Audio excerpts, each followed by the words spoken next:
Every year, hundreds of thousands of American adults are left behind, penalized in fact, the very moment they reach adulthood. Bar Swain could have shared the same fate, if not for the persistence of his parents and others. Born in 1987 to Bob and Ginny Swain, Bar, like so many other children with intellectual disabilities, followed a difficult and twisted path through various schools and struggled to find his place. He finally landed in a unique post-high school transition program called Beaver Farm. It was the first point where we could see Bar can learn to work a wheelbarrow and work in a garden and be a member of a working crew and get joy and pride and satisfaction out of doing so. Bar could contribute, and that was really the first time in his life that he'd ever been a contributing member of the community, and that was huge for him. Bar spent 4 years there and graduated when he turned 22. But turning 22 isn't the same for everyone. For too many of the young people who graduate from Beaver Farm, life goes on, but the music finally stops. All across the country, education, vocational training, therapies, and other supports that schools have been providing since childhood come to an end.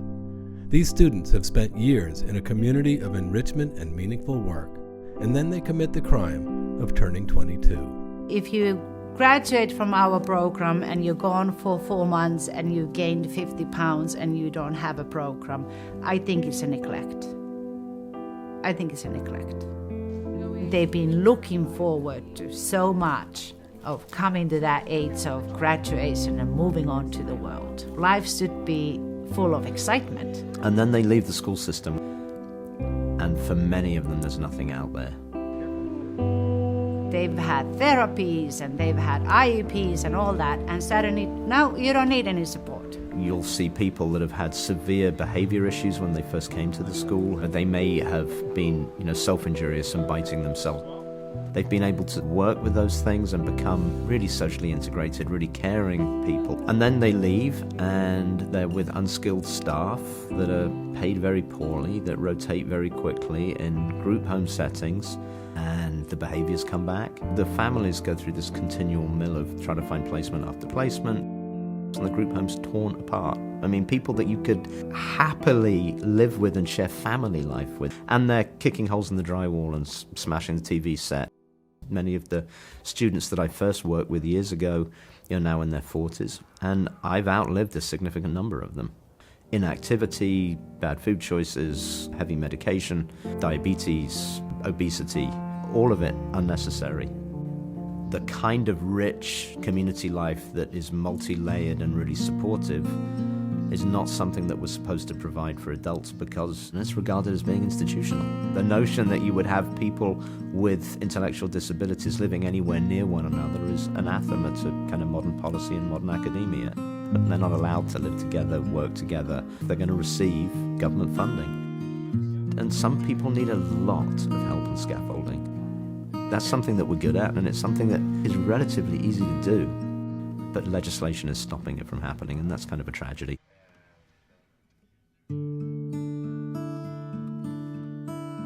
Back at home, Bob and Ginny knew this all too well, and their research led them to one dead end after another.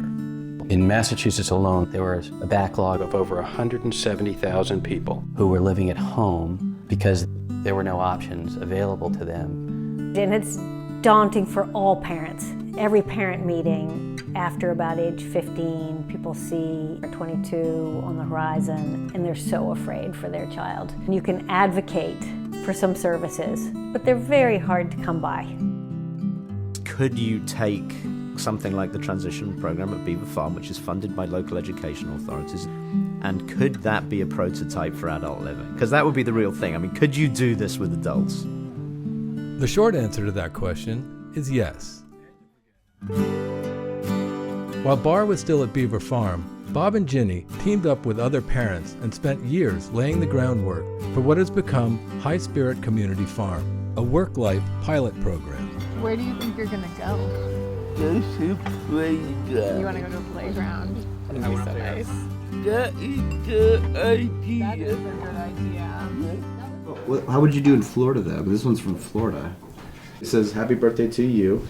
I love Mom. And you can put Will or Willie. Which one? Which one? You tell me. Will. We want to do Will on this one? Okay. I just did Willie. 10 years ago, Derek and Leslie were a pair of aspiring farmers who had no idea how much their lives were about to change.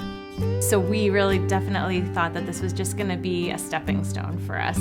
Working with people with disabilities was an interesting bonus, but not something we were interested in long term. Our long-term goal was actually to get a huge farm and live by ourselves with our dog. Even when we took the position, it was definitely with the goal of just getting that farm up and running. I wasn't even excited about the nature of the work. And then Ginny brought Bar to meet us. Derek and I were both shocked and overwhelmed. We couldn't understand what Bar was saying. He clearly needed a lot more physical help than what I had anticipated. He loves physical contact, which, if you're new to that can be very overwhelming. I think our jaws kind of dropped, to be honest, and we just thought, well, here goes. And I mean, it took a matter of days before Derek and I realized that we would like to keep the job more than just temporarily. In the last 10 years, High Spirit has expanded to 3 houses, multiple householders, staff members, and volunteers. And the one word that keeps popping up is community. That can mean different things to different people. It's just neighborhood living, just lots of people pouring energy into the day together.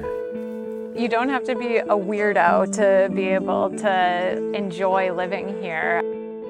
What High Spirit is doing is intentionally creating a community of difference. There is no end goal beside community. The idea of living in community was actually kind of terrifying, but once we started living at High Spirit, it was just impossible not to love them and not to see how this lifestyle not only benefited them, but it also benefited us and how we needed community.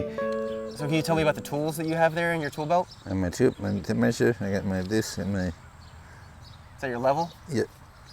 Got any other tools? No hammer either. I don't hammers, I don't have any hammers. Oh, we gotta get you a hammer. What happened to your hammer? No, it's not. What do you got there? Money. What do you use that for? I don't know. You like to spend some money. What do you like to use your dollars for? Sodas. It's just so funny. Like, Steve, normally all afternoon you just keep talking all afternoon. Now we're just getting a little shy. No, I'm not. No, I'm fine now. Are you sure? Coming from working in group home experiences or day programs, we were always taught that we are not friends, we are friendly professionals. The staff there, they're there for 8 hours, and they check out, they're done. You're there to get them their shower, get them their meds, make sure they eat. That's it. You have employees and you have people who receive their services. They never really sat right with me. That's the nature of their job, they can't help it, but it makes it harder to really work on that constant growth. We're more worried about living a life with these residents, that it's more important to build memories together. Every time I see Bar back at home with his family, I can't help noticing the joy his visits create.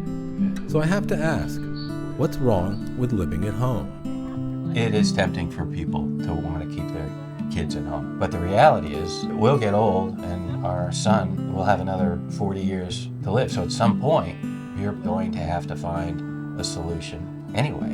You're moving home and the adult with intellectual disability is isolated, and now, once again, the parents are isolated. And when life is about you, it's not healthy. It is not healthy for anybody to have that much focus on them.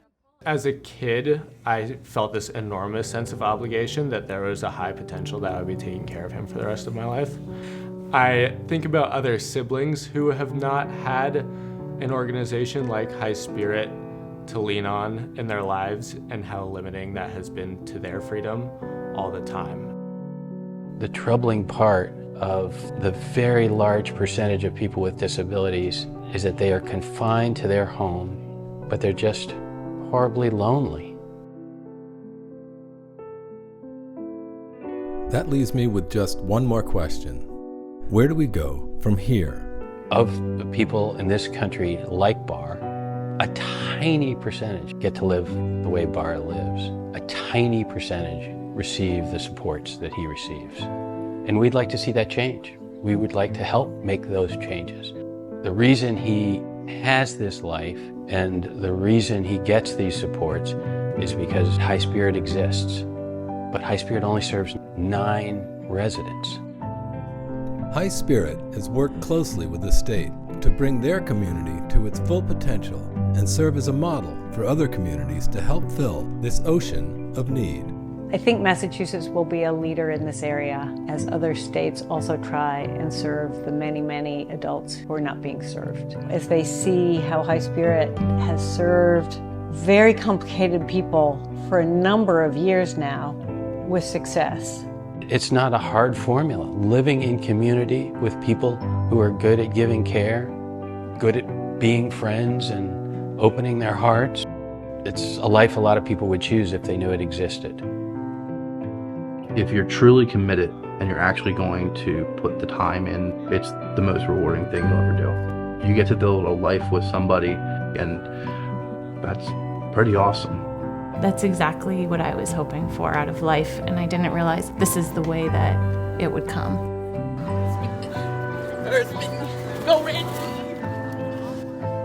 There are a lot of words that I could use to describe what I've witnessed at these communities, but the word that most often comes to my mind is love. It's baked into everything they do. That may not be enough in itself to keep the lights on or tackle what lies ahead, but it gives them a fighting chance.